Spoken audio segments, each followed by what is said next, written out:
With 40 guests seated around refined tables, my grandmother's voice sliced through the anniversary celebration like a razor through satin. Due to her hearing difficulties, she always spoke louder than anyone else, and her words echoed throughout the entire dining hall. "Rachel, how do you like living in the house I purchased for you?" I almost choked on my wine. What house? I was stuck in a tiny one-bedroom flat, with a kitchen so compact you could not open the refrigerator and cupboard doors at the same time. Yet, as I observed the color drain from my parents' faces and heard their forks clatter against their plates, I sensed something dreadful was about to unravel. This is the tale of how a single dinner question uncovered 3 decades of deceit, favoritism, and betrayal so deep it forced me to question everything I believed about family. It reveals what happens when those expected to love you most decide your aspirations are less important than someone else's comfort. My name is Rachel, and I have to share how I ended up here because the betrayal did not begin that evening. It had been simmering for years, concealed beneath family meals and birthday greetings, hidden behind the subtle cruelty families master in moments they think go unnoticed. Let me take you back to where it all started. When I reached the age of 18, my parents Caroline and Benjamin summoned me to our living room for what they called their independence talk. The message was harshly unmistakable. I was finally an adult, ready to carve my own path in life. There was no assistance for college, no funds for textbooks, no safety net, just a firm shove out of the nest and an encouraging tap on the shoulder. "You're clever, Rachel," my father said, his voice carrying that unmistakable tone of finality I had come to recognize throughout the years. "You will find your way." I recall sitting there, struggling to absorb their words. Other kids I knew were receiving college funds, care packages, and parents who fussed over their meal plans and dorm furnishings.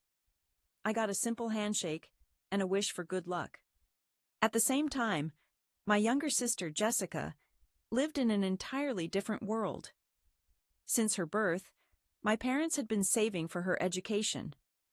New clothes appeared in her wardrobe frequently, not just ordinary clothes, but those expensive brand-name items that made her peers jealous. Whenever a new model was released, she always had the latest iPhone, along with designer bags that cost more than my monthly food expenses, anything that caught her attention. The favoritism was so clear and painful to see. However, I had learned early on that mentioning it only made things worse. So I swallowed my hurt and kept pushing ahead. That was my approach. I simply kept moving forward. College turned out to be a unique kind of misery. I shared a dreadful apartment with 2 other girls, Hannah and Jane, in a building that should have been condemned years ago.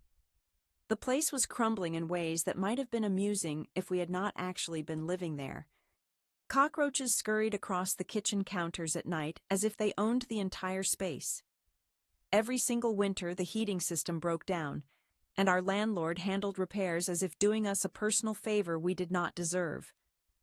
I worked in a grocery store, scanning items and packing bags, while other students attended parties and dealt with typical college dilemmas like choosing a fraternity or worrying about getting to their 10 o'clock class.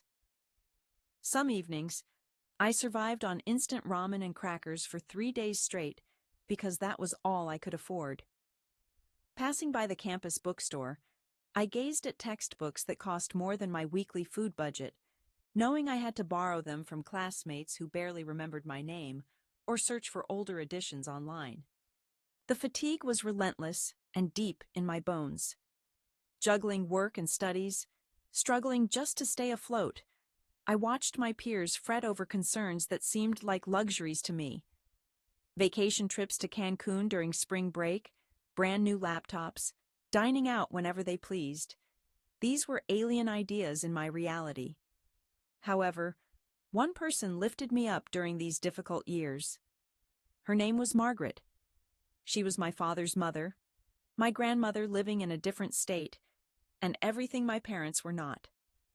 Grandma Margaret had made wise investments in her youth and now enjoyed a comfortable life in a lovely home with a dependable car and enough resources to support family in times of need. She faced serious hearing difficulties, which made phone conversations impossible. Instead, we relied on text messages, and those became my connection to her. Every few months during university, I would receive a message from her that would bring tears of relief to my eyes. "Sending you some support, dear. Concentrate on your studies." Then, unexpectedly, $1,000 or $2,000 would show up in my bank account. Suddenly, I was able to afford nutritious meals for a while. I could purchase the textbooks I needed rather than struggling to share with classmates who had their own challenges. I would send her lengthy, heartfelt replies. "Grandma, you have saved my life once again. I truly don't know what I would do without you. Thank you so much." She would respond with incredibly kind words about how proud she was of me, and how education is the most valuable investment one can make. Thanks to Grandma Margaret's assistance, I needed only one job instead of juggling 2 or 3 like many of my peers. I could finally attend my lectures instead of working all hours. Without her help, graduating would have been impossible. She was literally the difference between success and dropping out, between hope and despair. Now, 7 years later, I am still working hard, saving every penny I can. I long for a place of my own, not rented, but truly mine. Something permanent. Something that could not be taken away by a landlord's decisions or rent hikes. Unfortunately, I still cannot afford it. I deprive myself of everything to turn that dream into reality. No luxurious dinners at restaurants, no new clothes unless they were absolutely necessary. No holidays or weekend getaways. Every single penny went directly into my savings, steadily building toward a goal that seemed both unreachable and deeply essential. My family barely kept in touch anymore. Mom and Dad called perhaps once a month, usually to complain about something or ask how work was going in that polite yet detached manner that made it clear they were just ticking a box without genuine interest in the answer. Jessica messaged occasionally, mainly to show off the latest item our parents had bought her. I would scroll through her social media posts, filled with designer handbags, pricey meals at fancy restaurants, weekend escapes to beach resorts, and wonder how it felt to live so carelessly. I felt more guilty about not contacting Grandma Margaret more often. She was aging, her health was not the best, and I knew she deserved more than just sporadic texts. But I was working 10-hour days, coming home drained, and using weekends to catch up on everything neglected during the week. The guilt gnawed at me, yet I couldn't find a way to fit anything else into my already overwhelming routine. So, with my 30th birthday approaching, I chose to do something different. I texted Grandma Margaret and invited her to my apartment for a modest celebration. I was truly thrilled by the idea of finally seeing her again after such a long time, sharing a meal in my modest apartment, and showing her how her encouragement had helped me create something close to a real life. However, she replied with unfortunate news. Health issues would keep her from traveling. She apologized and said she had already given my birthday present to my parents, who would bring it to me at the celebration. I completely understood. Her well-being had to be the priority. Still, the disappointment was sharp. Another family event where I felt like an afterthought, a mere obligation, the person who received whatever leftover attention no one else wanted. The day of my party finally came, and I had invited a few colleagues from work, Nicole, Andrew, and Grace. Nothing extravagant, just pizza and cake in my small living room. My parents and Jessica arrived late, naturally falling into their usual behavior instantly. "This place is so cramped," Rachel's mother remarked, glancing around as if detecting a bad smell. "The lighting is awful in here," Dad added, squinting at the ceiling lamp as though it had somehow insulted him. Jessica simply rolled her eyes and collapsed on the sofa without even greeting me. They handed me their gifts with all the enthusiasm of people completing a checklist. A cheap perfume from Mom that I knew I would never use. A gift card to a restaurant I would never visit from Dad. and a book from Jessica that I had no intention of reading. I could tell they had grabbed these items at the very last moment, probably while on their way here. Then Mom said, "Oh, and here is your grandmother's present," as she pulled a stunning crystal vase out of her bag. "She wanted you to have this." I took the vase, feeling its solid weight in my hands. It was truly exquisite, heavy, and looked pricey, the crystal shimmering as it caught the light perfectly. "Thanks," I replied, curious about why Grandma Margaret would pick something so refined and not very practical for my tiny living space. They stayed for exactly half an hour. I actually timed it. Jessica spent nearly all of that time glued to her phone screen. Mom grumbled about the traffic, and Dad kept glancing at his watch as if he had somewhere urgent to be. Then Mom suddenly declared, "Well, we should be heading out. We have a lot to do." "Yes, a busy day," Dad agreed, pulling on his jacket already. And just like that, they were gone. My friends stuck around until late, and we genuinely enjoyed ourselves. Yet, I couldn't shake the sense of disappointment. This was my family. This was what I was dealt. 30 minutes of obligation disguised as a celebration. After everyone left and I tidied up, I sat down on the couch holding the vase. It truly was beautiful, and I found myself pondering Grandma Margaret's thinking behind choosing it. I grabbed my phone and sent her a simple message. "Thank you for the lovely vase. I really appreciate it." A month went by and I slipped back into my usual routine. Work, save money, and repeat. I was sitting at my desk on a Tuesday afternoon, sorting through quarterly reports and trying hard not to dwell on how much I despised my job when my phone suddenly rang. The caller ID showed it was my cousin Evelyn, whom I hadn't heard from in months. "Hey, Evelyn, what's going on?" I answered, expecting some light family chatter. "Rachel, I had to call you about something.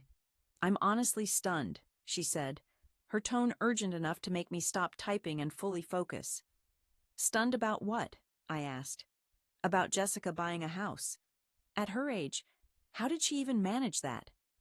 I stared at my computer screen, feeling like the ground had shifted under me. "Evelyn, I have no clue what you're talking about." "What house?" "Jessica's new place. Don't tell me you haven't heard," she said. The silence afterwards seemed endless. My heart sank as I realized something important had happened in the family, and once again, I was completely out of the loop. "Evelyn, I swear I don't know anything about this." "What house?" Her voice softened, almost tender. "Oh my God, Rachel, you really have no idea, do you? Jessica had a housewarming party 2 days ago. It was huge. Around 50 people attended. The house is lovely. Not gigantic, but really cozy. Everyone was asking about where you were." It hit me like a punch to the gut. I hadn't been invited. "That's what I guessed when I didn't see you there. But your parents told everyone that you dislike noisy parties and that you're too introverted for that." That kind of situation. But Rachel, that is not even the worst part. Later, I overheard your mother talking to my mother in a low voice. She was hinting that you felt envious of Jessica because she managed to purchase a house at such a young age. She implied that you were resentful about it. The fury hit me like a wave of impact. Envious. Resentful. I was completely unaware of the house. How could I possibly feel envy towards something I did not even know about? "Evelyn, I promise you, I had no clue. Jessica bought a house. No one mentioned a word to me. Seriously, Rachel, that is really unfair." After we ended the call, I just sat there, staring at my phone, trying to make sense of the news I had just received. My sister, who is only 25, had recently finished her studies and was working part-time at a coffee shop, yet somehow she had managed to buy a house. Where did she find that kind of money? How could that even be real? The next morning, I decided to call Jessica directly. She picked up on the third ring, her tone cheerful and casual, as if nothing unusual had happened. "Jessica, I heard you purchased a house. Why didn't you invite me to your housewarming party?" She actually laughed. "Come on, Rachel. You know you do not enjoy parties. That is not true. You know it very well. I would have attended if you had asked me." "Whatever. It is no big deal." I inhaled deeply, trying to keep my voice calm. "Where did you get the money to buy a house, Jessica?" There was silence for several moments. When she finally replied, her voice had shifted completely, becoming cold and sharp. "Mom and Dad gave it to me, and it is none of your business anyway. I need to hang up now." She ended the call before I had a chance to reply, leaving me clutching the phone and staring blankly at the wall. Our parents were the ones who gave Jessica that opportunity. The very same parents who denied me any help with college, who delivered a speech about independence when I turned 18, had now apparently provided Jessica with enough money to purchase a house. The following 3 months were pure agony. Jessica continuously shared images of her new home on social networks with captions like, "So thankful to my wonderful parents for making this dream come true." Each post felt like a targeted insult. I would gaze at pictures of her stunning kitchen, her roomy living area, her flawless little garden, and weigh those memories against my college days. Meals of instant noodles and crackers, a broken heater, and countless nights spent sobbing from exhaustion and worry, while our parents seemed to be saving funds to buy Jessica a house. Then our parents' 35th wedding anniversary was coming up. I actually wanted to attend this celebration despite everything that had transpired. I even purchased a thoughtful gift, an elegant photo frame holding their wedding picture. It cost me nearly $200, but I believed it would be meaningful, a gesture to show I still valued our family even though we had grown distant. I noticed the announcement on our mother's Facebook page about the upcoming anniversary party, complete with the date and location, a fancy restaurant downtown. Oddly, they never contacted me directly or sent an invitation, but I assumed they were simply preoccupied with organizing the event. Several days before the anniversary, I received a message from Grandma Margaret that made my heart race. She said she was feeling better these days and was excited about celebrating Benjamin and Caroline's anniversary together. It would be wonderful to see everyone face to face again, especially since I knew how busy life had been and how we hadn't had the chance to visit recently. My excitement grew. Finally, an opportunity to reunite with Grandma Margaret and mark a family occasion. I hoped this moment might become a fresh start, a chance to heal and move beyond the strange tensions that had developed over time. However, the following day, my phone rang. It was my mother. "Hi, Mom. I'm really looking forward to the anniversary party," I said. "I already picked out a gift for you and Dad." Her response, though, was tense and uneasy. She said, "Rachel, we need to discuss Saturday. We've decided it would be best if you did not come." I almost dropped the phone in disbelief. "What do you mean you don't want me there?" I asked. She explained that they had to limit the number of guests and claimed I did not really need to be present. She suggested I could visit their house at another time to offer congratulations. Before I could respond, she had already ended the call. I sat there holding the phone, utterly stunned. In the past, I might have let this hurt me and stayed away, accepting it as proof that I did not matter to them. But this time, something was different.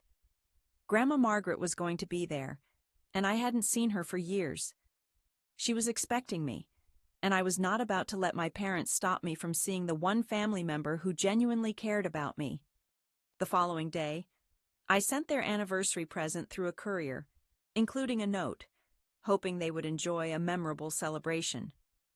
Then on Saturday, I chose my finest dress and drove to the restaurant. Upon entering the dining area, I noticed around 40 people seated at elegantly arranged tables. Grandma Margaret was already present, occupying a place of honor near the front. She appeared smaller than I recalled, more delicate, yet she wore a stunning blue dress and her hair was styled flawlessly. She seemed dignified and graceful, just as I remembered her. The instant my parents spotted me, panic flashed across their expressions. Mom hurried over with urgency in her voice, whispering, "Rachel, what are you doing here? I told you not to come. Please just leave. This is neither the time nor the place." Dad appeared behind her, his face flushed as well. "Please, Rachel, this is not the moment or place for whatever this is." Suddenly, Grandma Margaret's voice rang out like a bell through the room. Due to her hearing difficulties, she spoke very loudly, and her words echoed throughout the entire space. "Rachel, oh my beautiful granddaughter, I am so delighted to see you." Every gaze in the restaurant turned towards us. Mom and Dad stood frozen, their faces pale. "Benjamin, Caroline, bring Rachel here to sit beside me right now. I have not seen this girl in far too long." With 40 pairs of eyes fixed upon us and 4 smiling faces watching, my parents had no other option. They guided me to Grandma Margaret's table, causing Jessica to shift seats so I could sit beside my grandmother. "There's my girl," Grandma Margaret said, gripping my hand with unexpected firmness. "Now this is what a real family gathering looks like." The meal started, and everyone attempted to behave normally, but I sensed the tension from my parents' table like warmth from a roaring fire. They kept casting anxious looks toward Grandma Margaret, me, and each other. Jessica shot daggers at me from across the table, as though my mere presence had spoiled her entire evening. The guests delivered heartfelt toasts, praising my parents' long-lasting marriage. Uncle Henry spoke about how kind-hearted and generous they always had been. Aunt Audrey shared how wonderful their parenting was. Sitting there absorbing all these flattering words, I wondered if these people truly knew the Caroline and Benjamin I recognized. Grandma Margaret squeezed my hand every few moments. "I'm so happy you're here, dear," she kept repeating. "It's been far too long." I genuinely enjoyed sitting next to her, finally meeting her after all these years. She appeared frailer than in my memory, yet her eyes remained sharp and full of life.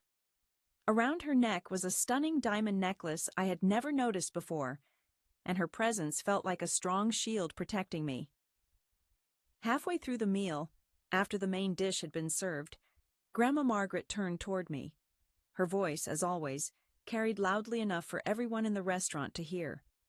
"Rachel, how do you feel about living in the house I gifted you for your 30th birthday?" The whole restaurant fell completely silent. I mean, utterly quiet. Everyone stopped chewing and stared directly at us. Forbes froze halfway with food near his mouth. Conversations cut off abruptly. I leaned closer to her ear and said as clearly as possible, "Grandma, I have no idea about any house. Mom and Dad had given me a beautiful vase from you for my birthday." Grandma Margaret's expression shifted entirely. Confusion appeared briefly, then realization, followed by a cold anger I had never witnessed before. "A vase? What vase?" At that precise moment, I heard the unmistakable sound of 2 forks clinking on plates simultaneously. I glanced over and saw that my parents had both dropped their cutlery. Their faces were as pale as sheets, and Dad's hands were trembling. All the guests looked back and forth between Grandma Margaret and my parents, trying to understand what was going on. The quiet was so heavy, you could hear people breathing. Grandma Margaret slowly turned toward my parents. Her voice grew even louder, if possible. "Benjamin, Caroline, I want you to explain immediately where the money I gave you to purchase a house for Rachel has gone." The silence in the restaurant was overwhelming. 40 people held their breath, waiting for a response that everyone somehow knew would change everything.